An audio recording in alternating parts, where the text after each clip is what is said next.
Biblia tiene para nosotros. Entonces, hermanos, quizá tenga por ahí lápiz, cuaderno, Biblias, o quizá también pueda grabar en sus celulares exteriormente y así para en algo aprovechar este pequeño estudio. Bueno, mis hermanos, ¿quiénes lo hacen? O sea, ¿quiénes son los que insensatamente contradicen a Dios? Los que no investigan, es decir, los que no investigan la Biblia. Simplemente cierran sus ojos y oídos.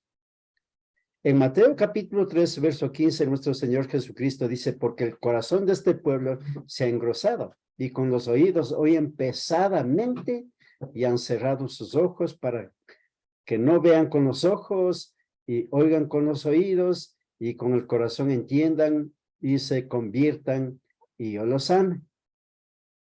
Eso dice el Señor Jesucristo. Es decir, en la última parte, aún los incrédulos, aún los duros de corazón, aún los que presentan quejas contra el Señor, cuando venga a los pies del Señor serán sanados. El Señor se verá obligados a sanarles.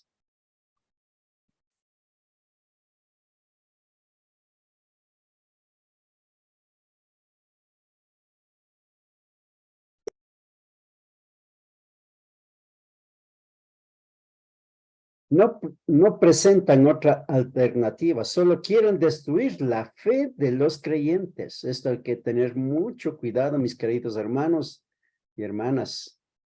Hay que tener mucho cuidado porque los incrédulos, impulsados por la sabiduría de este mundo, por la sabiduría del diablo, quieren destruir la fe de los creyentes. En Juan capítulo 6, verso 67 dice, entonces Jesús a los 12, ¿queréis acaso iros también vosotros? Le respondió Simón Pedro, Señor, ¿a quién iremos? Tú tienes palabras de vida eterna. No hay otra alternativa, mis queridos hermanos, si queremos ser salvos, si queremos agradar al Señor nuestro Dios.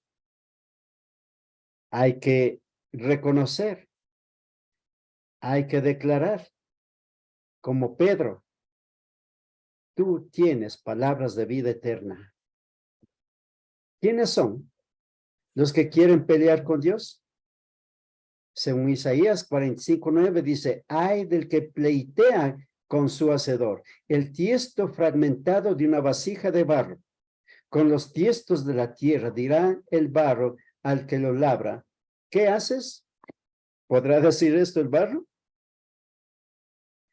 Primero, los que dicen que Dios es injusto, Dios es cruel e inconsecuente, acusan a Dios de haber creado al hombre sabiendo que iba a pecar. Dicen que lo creó con el propósito de castigarlo, con el propósito de hacerle sufrir. En Génesis capítulo 1, verso 26, entonces dijo Dios, hagamos al hombre a nuestra imagen, conforme a nuestra semejanza. Y creó Dios al hombre a su imagen, y a imagen de Dios lo creó. Esto quiere decir que el hombre está muy ligado a la naturaleza de Dios. Es un poco menor que los ángeles. Dios en su misericordia, en su sabiduría, ha hecho al hombre a imagen y semejanza de él. Por lo tanto, el hombre puede vivir feliz en este mundo, pero muchos lo rechazan. Ya vamos a ver por qué. Esto quiere decir que el hombre tiene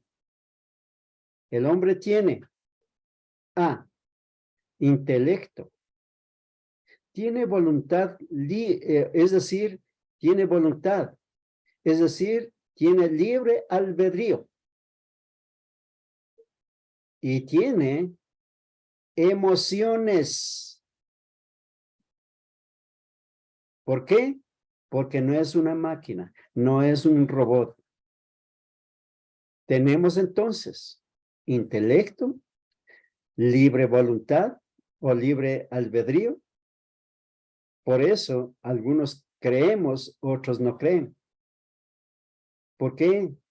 Porque elegimos los seres humanos qué hacer con nuestro libre albedrío. Entonces también tenemos emociones tal cual como nuestro Dios tiene. En Génesis 2:9, y el Señor Dios hizo nacer de la tierra todo árbol delicioso a la vista y bueno para comer, también el árbol de vida en medio del huerto y el árbol de la ciencia del bien y del mal.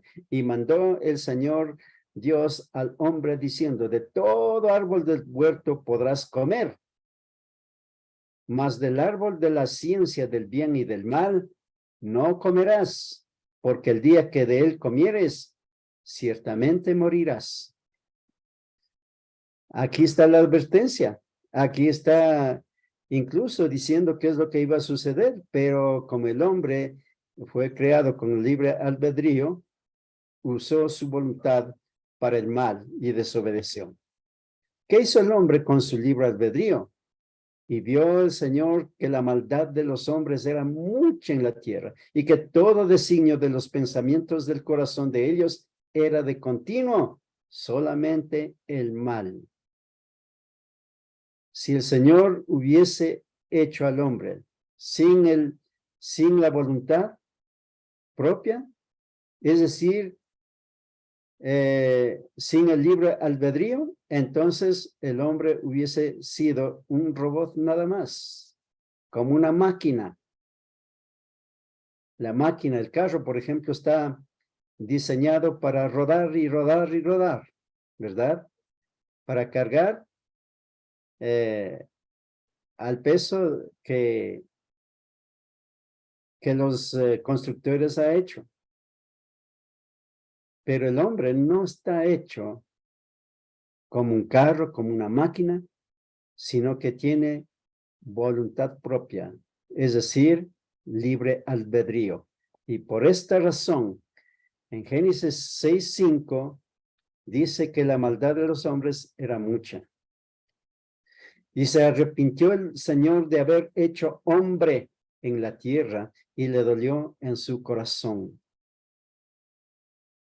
Aquí la palabra arrepentirse no está en el sentido que el Señor se arrepintió así como nosotros cuando pecamos nos arrepentimos, sino más bien está diciendo en otro sentido. Y dijo el Señor, raeré de sobre la faz de la tierra a los hombres que he creado.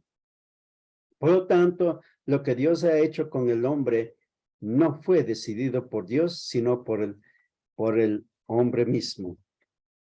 Condenan a Dios por haber mandado al rey Saúl a matar a mujeres y niños. Este es el punto 2, ¿no? Primera de Samuel 15:3. El Señor dijo, ve pues y hiere a Amalek y destruye todo lo que tiene y no te apiades de él. Mata a hombres, mujeres, niños y aún los de pecho. En Deuteronomio 7:1, cuando el Señor tu Dios te haya introducido en la tierra en la cual entrarás para tomarla y haya echado de delante de ti a muchas naciones, al Eteo, al Gergeseo, al Amorreo, al Cananeo, al Fereceo y al Ebeo y al Jebuseo, 7 naciones mayores y más poderosas que tú. Fue el mandamiento del Señor. Ya vamos a ver por qué razón tuvo que hacer a estas 7 naciones, tal como acabamos de leer en Deuteronomio 7:1. Y el Señor tu Dios las haya entregado delante de ti y las hayas derrotado, las destruirás del todo. No harás con ellas alianza ni tendrás de ellas misericordia. En Génesis 15:16, y en la cuarta generación los descendientes de Abraham volverán acá, porque aún no ha llegado a su colmo la maldad del amorreo hasta aquí. Aquí, hermanos, está diciendo el Señor que la maldad de los hombres, la maldad de esas 7 naciones a los cuales mandó destruirlo por completo, no habían llegado hasta el colmo, hasta la cuarta generación, desde la promesa que dio Dios a Abraham de que esa tierra sería de sus descendientes. Es decir, 430 años desde que el Señor prometió a Abraham que le daría un hijo, que le haría una nación y a esa nación le daría la tierra. Entonces, el Señor esperó que esas 7 naciones durante 430 años se arrepintieran, se dieran cuenta de la maldad que estaban haciendo, pero no lo hicieron. Cada vez iba corrompiéndose más y más. Y por esta razón, esas 7 naciones fue mandado a los israelitas para que exterminara por completo. En el tiempo del rey Saúl, ya había llegado a su colmo la maldad de los cananeos. Y Dios los castigó como había castigado al mundo entero en los días de Noé. En los días de Noé, el Señor había esperado y esperado con paciencia para que se arrepintieran de su maldad, pero no habían hecho. Las 7 naciones tampoco, bueno, a las 7 naciones el Señor también esperó 430 años, pero no se arrepintieron, no se dieron cuenta de la maldad de ellos, sino que continuaron haciendo más maldades cada día. Y por esta razón, Israel, al mando del Señor, tuvo que destruirlos a esas 7 naciones. De esto protestan, de esto los mundanos, los incrédulos, ponen pretexto para no creer en Dios y obedecerle. Tercer punto, condenan a Dios por haberles quitado a los cananeos su tierra para dársela a los israelitas. Dicen que los israelitas eran como Hitler y los alemanes que desposeyeron a las naciones más débiles. Pero Dios dice que fueron quitados de su tierra por su mucha maldad. En cambio, Hitler mató a 60 millones de personas, incluyendo 6 millones de judíos. Muchos de los judíos no eran malos, ni las otras naciones no eran malas, no eran. Sin embargo, Hitler acabó con 60 millones de personas desde que empezaron a destruir a los judíos en la Segunda Guerra Mundial. Hermanos, en cambio, los israelitas fue ordenado por Dios, porque esas naciones habían colmado la ira de Dios hasta decir basta, como decimos nosotros, con sus maldades, con sus crímenes, con sus hechicerías, con sus idolatrías y todo lo demás. En Levíticos 18:24, en todas estas cosas se han corrompido las naciones que yo he hecho de delante de vosotros. Y la tierra fue contaminada, y yo visité su maldad sobre ella, y la tierra vomitó sus moradores. Aquí, mis hermanos, el Señor dice que se han corrompido esas naciones. Habían contaminado con sus abominaciones la tierra donde estaban viviendo. y la tierra no soportó más, sino que vomitó de su seno. Después, cuando Israel se corrompió con los ídolos, ellos también fueron quitados de la tierra. Fueron llevados cautivos por primero, los de Asiria, y luego los babilonios vinieron a la tierra de los judíos y se llevaron a sus habitantes para esclavizarlos durante 70 años. Cuarto punto, dicen que Dios permite guerras, pero ¿por qué culpan a Dios? En Santiago capítulo 4, verso 1 dice, ¿de dónde vienen las guerras y los pleitos entre vosotros? ¿No es de vuestras pasiones las cuales combaten en vuestros miembros? ¿Ve?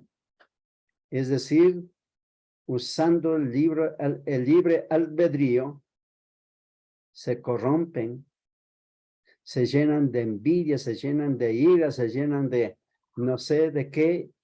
Ahora mismo tenemos esa guerra cruenta entre Rusia y, bueno, la otra nación ya se me va de la mente, pero ahí vemos la crueldad de los hombres.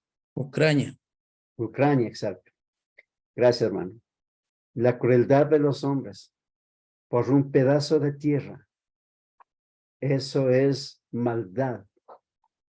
Y dice el Señor con la pregunta, ¿de dónde vienen las guerras y los pleitos entre vosotros?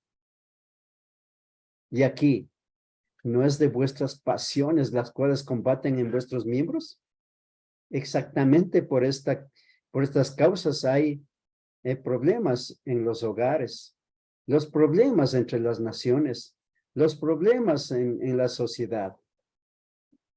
Por estas cosas, por estos pecados. Quinto punto, dicen que Dios permite mucho sufrimiento, pero todo efecto tiene su causa. Según Gálatas 6:7, no os engañéis, Dios no puede ser burlado, pues todo lo que el hombre sembrare, eso también segará.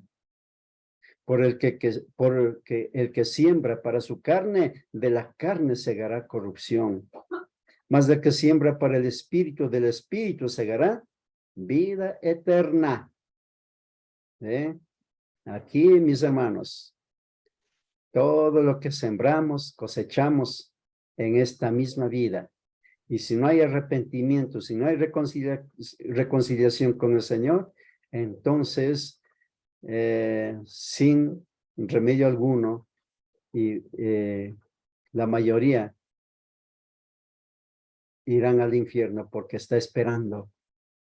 Aunque hasta aquí nadie ha ido al infierno, nadie ha ido al cielo, excepto el Señor Jesucristo. El mundo está lleno de hombres deshonestos, crueles, injustos, borrachos, peleantes, ladrones y todo lo demás. Mire cómo está el Ecuador ahora mismo. No solo el Ecuador, sino el mundo. Y sus pecados causan mucho sufrimiento a su propia familia, a su propio país, a su propio barrio. ¿Por qué? Porque tienen libre albedrío y escogen vivir así. También el hombre tiene libre albedrío para inventar maquinaria, automóviles, aviones, armamentos, computadoras, celulares y cuántas cosas que a veces ni siquiera sabemos qué cosas más hay ya en el mundo, que causan toda clase de sufrimiento, toda clase de cosas que según el manejo, según la utilización de los propietarios. Lo importante es que seamos como Job. Él sufrió mucho, pero en todo esto no pecó Job, ni atribuyó a Dios despropósito alguno, así como los incrédulos de hoy en día atribuye a Dios los sufrimientos, las desigualdades, las enfermedades y cuántas cosas, ¿verdad? Pero Job no atribuyó, a pesar de que él mismo estuvo sufriendo, pero tremendamente. Sexto punto, critican a Dios por endurecer el corazón a Faraón. Pero ¿cómo lo hizo? No como si fuera títere o marioneta, sino por medio de su mandamiento. Entonces el Señor dijo a Moisés, entra a la presencia de Faraón y dile, el Señor ha dicho así, deja ir a mi pueblo para que me sirva. ¿Mm? Eso dijo el Señor. Pero ¿qué hizo el Faraón? Al ver a Moisés, empezó a burlarse, empezó a maltratarle, y en fin, y cuando Moisés dijo, deja que el pueblo de Dios salga, él se endureció. Faraón no quiso. Así endureció su corazón, no que Dios milagrosamente haya hecho un corazón de piedra y puso en el Faraón. En Éxodo 8:15, Faraón endureció su corazón y no los escuchó. Así pues, Dios endureció el corazón de Faraón, porque primero Faraón mismo endureció su propio corazón. Mas Faraón endureció aún esta vez su corazón y no dejó ir al pueblo. Por miedo a quedar sin trabajadores, sin esclavos. Por eso endureció su corazón. Le dolió. Séptimo punto. Dicen que hay libros de la Biblia perdidos. ¿Han oído esto? En la televisión, en el internet, hay videos que dicen así. Cuando esta carta haya sido leída entre vosotros, haced que también se lea en la iglesia de los laodicenses y que la de Laodicea la leáis también vosotros. Citan este texto para probar que había libros perdidos. También los siguientes textos, Judas 14. De estos también profetizó Enoc, séptimo desde Adán, diciendo, y aquí vino el Señor con sus santas decenas de millares.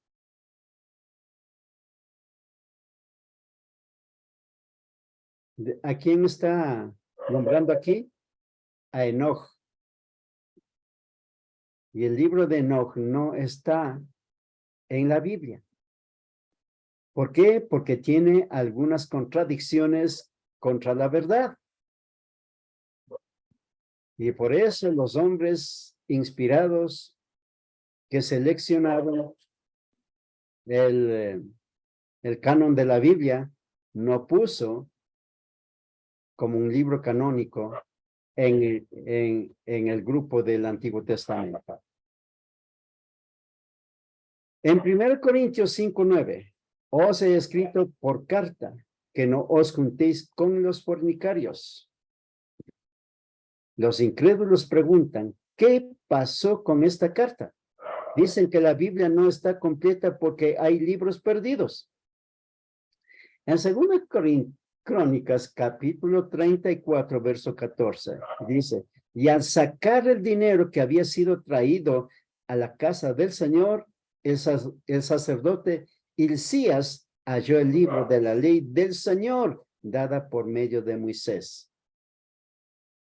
Aquí el libro estaba perdido, pero también fue hallado, que había estado entre el dinero. ¿Quién lo encontró? ¿Quién leyó luego? Hilcías, el sacerdote. ¿Pero dónde se perdió? En la misma casa de Dios. Fue un descuido de los israelitas, de los judíos. La explicación es que había otros escritos inspirados que no están en la Biblia. Como había muchos sermones inspirados que no están escritos en la Biblia. Pero lo importante es que tenemos toda la verdad. Así dice el Señor Jesucristo, digamos en el Evangelio de Juan, capítulo 20, verso 30 al 31. Hay muchas cosas que el Señor hizo, pero no todos están escritos en este libro. Eso dice. En otras palabras, el Espíritu Santo inspiró, guió a los escritores que solo escribiera lo que la iglesia pueda entender, pueda practicar y difundir. Ni siquiera los libros que tenemos, que solo son 66 libros, algunas grandes citas y otros cortitos, no leen siquiera. No sé, los hermanos, hermanas que están en esta plataforma, habrán leído toda la Biblia. Peor, si es que hubiera escrito todo lo que Jesús hizo, todos los viajes, todos los eventos, todas las palabras, seguramente, como dice en ese mismo pasaje, no cabrían en el mundo tantos libros. Juan 16, 13. Pero cuando venga el Espíritu de verdad, Él os guiará toda la verdad. Segunda de Pedro 1, 3. Como todas las cosas que pertenecen a la vida y a la piedad nos han sido dadas por su divino poder, mediante el conocimiento de aquel que nos llamó por su gloria y excelencia. Segunda Timoteo 3:16, toda la escritura es inspirada por Dios y útil para enseñar, para redarguir, para corregir, para instruir en justicia, a fin de que el hombre de Dios sea perfecto, enteramente preparado para toda buena obra. Miren, hermanos, en la Biblia tenemos toda la escritura y son inspiradas y útil para enseñar. Por eso tenemos que estar empapados en toda la Biblia para enseñar. Tenemos que saber toda la Biblia, haber leído por lo menos toda la Biblia para poder redarguir con los incrédulos o con alguna oposición. Tenemos que leer toda la Biblia para corregir a los que están errados. Tenemos que leer toda la Biblia, conocer toda la Biblia para instruir en justicia. Si nosotros mismos no sabemos el panorama completo de la Biblia, no podremos hacer estas 4 cosas. A fin de que el hombre de Dios sea perfecto. Solamente leyendo, estudiando la Biblia, el hombre de Dios puede hacerse perfecto. Enteramente preparado para toda buena obra. Así que mis hermanos, leamos toda la Biblia, dejando cualquier pereza, cualquier descuido, cualquier ocupación, leamos toda la Biblia. Y entonces entenderemos el mensaje inspirado por Dios, dado a su iglesia hoy en día. Los incrédulos preguntan, ¿cómo sabemos que debe haber 27 libros en el Nuevo Testamento? ¿Por qué no 25 o 32 o más? ¿Por qué 4 evangelios en lugar de 3 o 5 o 10? Contestan ellos mismos que esto fue decidido por los concilios eclesiásticos del siglo IV, compuestos de hombres no inspirados. Esto no es cierto, mis queridos hermanos. En 1 de Juan capítulo 2, verso 20 dice, pero vosotros tenéis la unción del Santo y conocéis todas las cosas. No dice partes nomás, sino todas las cosas. Pero la unción que vosotros recibisteis de él permanece en vosotros y no tenéis necesidad de que nadie os enseñe. Ahí está, mis hermanos. Si no queremos que nadie nos enseñe, leamos toda la Biblia, porque ahí están todas las enseñanzas del Señor. Y son inspirados todas. Hombres inspirados sabían qué escritos inspirados pertenecían a las escrituras y por eso le recopilaron y tenemos el formato que actualmente usamos. Por ejemplo, Pablo cita Lucas capítulo 10, verso 7, porque el obrero es digno de su salario, como escritura. En 1 Timoteo 5, 18. Los 39 libros del Antiguo Testamento fueron citados por Jesús y los apóstoles. No sé si habrán leído Lucas capítulo 24, verso 44 en adelante. Ahí el Señor les abrió el entendimiento de los discípulos confundidos que iban camino a Emaús. Abrió el Señor Jesús los escritos es decir, la ley, los profetas y los salmos. Entonces pudieron entender la palabra del Señor. Pudieron entender lo que pasó en esos días con la vida de Jesús. Solamente leyendo puede abrirse nuestros entendimientos. Solamente leyendo, estudiando, podemos perfeccionarnos. Podemos ser doctos. Es decir, conocer todo lo que el Señor quiere. ¿Quién escogió estos 39 libros como escritura? Escogieron los hombres inspirados y por eso usaron nuestro Señor Jesucristo y los apóstoles. Recordemos que la primera iglesia fundada en el día de Pentecostés no tenían otros libros, sino solamente 39 libros. Recordemos que en esos días todavía el Nuevo Testamento no estaba escrito. Hermanos, usaron correctamente el Antiguo Testamento para hacer entender lo de Jesús, lo del Nuevo Testamento, sobre la iglesia, sobre las profecías cumplidas y todo eso. Por ejemplo, en Hechos capítulo 2, verso 17, parece que es, Pedro dice, esto fue escrito por el profeta Joel. En otras palabras, lo que ustedes están viendo, lo que ustedes están escuchando, ya fue dicho por el profeta Joel. Eso quiso decir el apóstol Pedro. En los versículos posteriores dice que David también profetizó sobre la muerte de Jesús, sobre la resurrección de Jesús, sobre la entronización de nuestro Señor Jesucristo como rey. Lean, por favor, Hechos capítulo 2. El punto 9. Los incrédulos dicen que no podemos probar que la Biblia es inspirada porque no existen los manuscritos originales. Pero si existieran, ¿quién podría verificarlos como los auténticos? Porque los incrédulos de todo dudan. Todo se les hace difícil. Todo es contradictorio.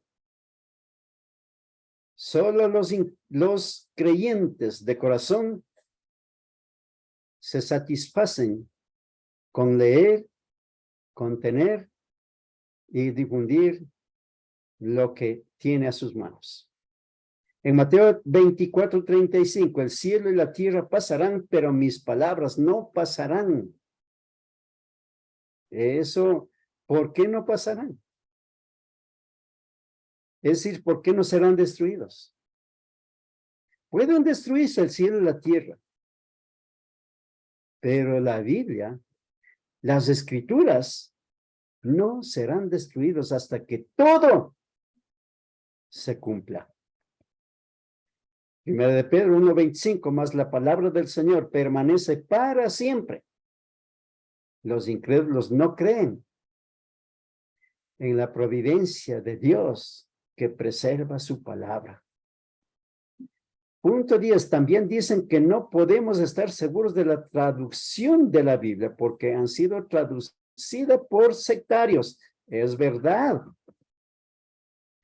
Pero para eso están las revisiones de varios años. En primer lugar, hay hermanos en Cristo que han traducido la Biblia. Los hermanos en Cristo han traducido la Biblia. Pero el que sectarios la hayan traducido no es problema. Enseñan error sobre Marcos 16:16, sí. Hechos 2:38 sobre el bautismo. Pero traducen correctamente todos estos textos. Aunque son sectarios, no pueden traducir de otra manera. No pueden decir lo que está en los originales. Punto 11. Critican a Dios diciendo que los analfabetos y los que batallan para leer y estudiar no pueden entender la Biblia. Eso dijeron también la Iglesia Católica. Bueno, ¿quiénes son los incrédulos? Ellos mismos hacen la señal de la cruz, ellos mismos van a la misa y cosas así, ¿verdad?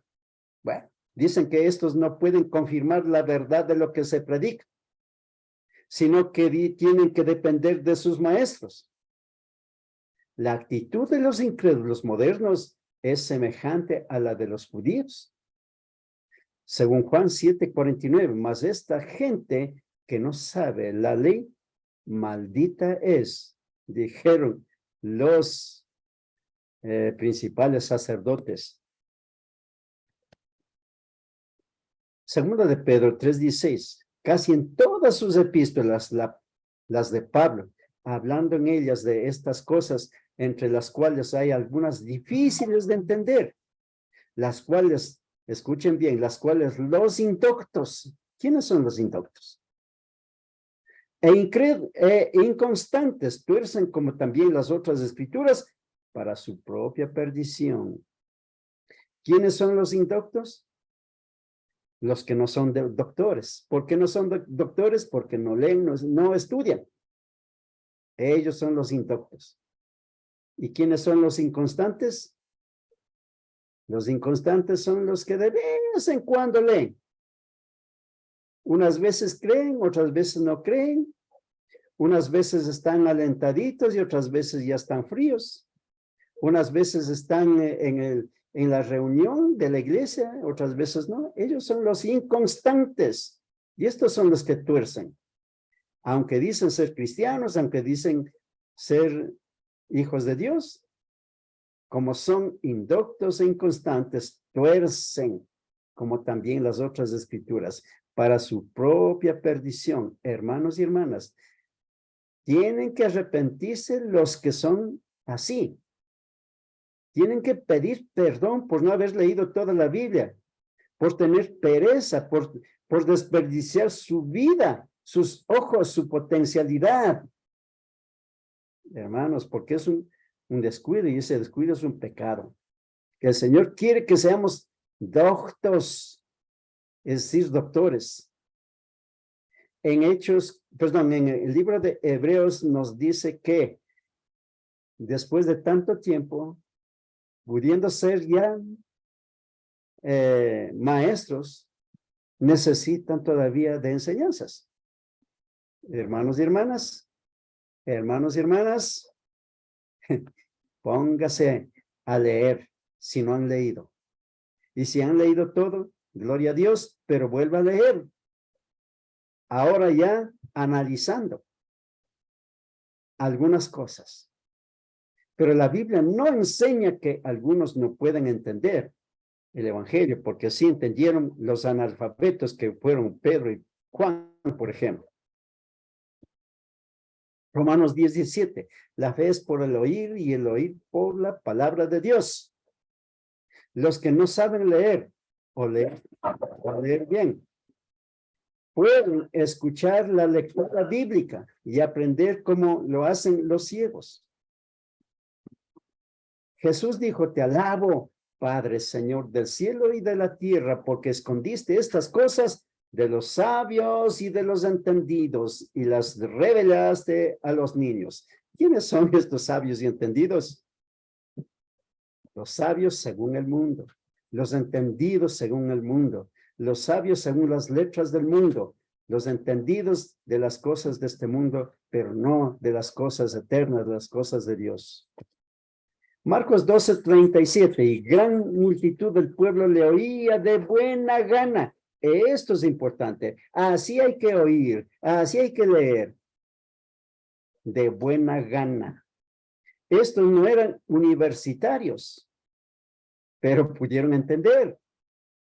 1 Corintios 1:26, pues mirad, hermanos, vuestra vocación, que no sois muchos sabios según la carne, es decir, según la ciencia de este mundo, ni muchos poderosos, ni muchos nobles, según la cultura de este mundo. Punto 12. Los incrédulos aún se atreven a decir que el evangelio no tiene poder para cambiar al hombre. ¿Es cierto o es falso? Para mí es falso. A mí me cambió. Y millones han sido cambiados por el evangelio. Porque por el evangelio viene la fe. Dicen que es producto de su cultura y ambiente, y que lo que era antes de oír, el evangelio es lo que sigue siendo después de oír. Bueno, algunos que no cambiaron, sí, así viven, así practican, y esto es un mal ejemplo para el mundo y para la iglesia. Por ejemplo, si era malhumorado, colérico, antes, seguirá siendo así como cristiano. Y si era sincero y honesto antes, seguirá siendo así como cristiano. Esos son los argumentos de los incrédulos. Porque ellos no creen en el cambio que puede experimentar al leer la Biblia. Piensa que cualquier reforma que haya no es factor exclusivo del evangelio, porque los resultados son iguales entre sectarios y aún grupos sociales. Sí, los que no han nacido de nuevo siguen siendo así. No hay distinción entre el mundo y los cristianos. El mundo no lee la Biblia, el cristiano tampoco lee la Biblia. El mundo no habla de Dios, el cristiano tampoco habla de Dios. Entonces sigue siendo igual, es así tal como dicen los incrédulos. Lamentablemente tenemos que admitir que hay mucha verdad en esta crítica, pero la culpa no la tiene el evangelio, sino la falta de aceptación del evangelio. Los tales simplemente no están convertidos. Vemos este resultado no solo ahora, sino también entre las iglesias del Nuevo Testamento. Por ejemplo, en Corintios había muchos problemas, en Gálatas también. Conclusión. Recuérdese que los incrédulos se niegan a examinar las muchas evidencias que producen la fe. El pensamiento más alarmante es que los incrédulos tendrán que dar cuenta de sus argumentos necios en el día del juicio y confrontar la consecuencia de ellos. Ellos quieren que dejemos nuestra fe para acompañarles en el lago de fuego, según señala en Apocalipsis 21:8. Pero los cobardes, los incrédulos, los abominables, homicidas, los fornicarios y hechiceros, los idólatras y todos los mentirosos tendrán su parte en el lago que arde con fuego y azufre, que es la muerte segunda. Hermanos y hermanas, espero que esto no suceda.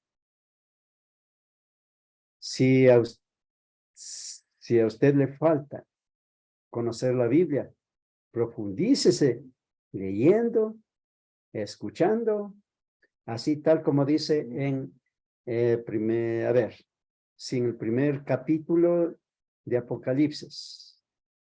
Capítulo 1, Apocalipsis, capítulo 1, verso 1. A ver, capítulo 1, verso 3. Bienaventurados los que leen, los que oyen y practican, dice ahí. Entonces, para ser feliz, porque la palabra bienaventurado quiere decir feliz. Según ese verso, nuestro Señor Jesucristo dice bienaventurados, o sea, felices los que leen, los que escuchan y los que practican. Que así sea, mis hermanos y hermanas. Gracias por acompañarme. Gracias por escuchar. Que el Señor nos bendiga.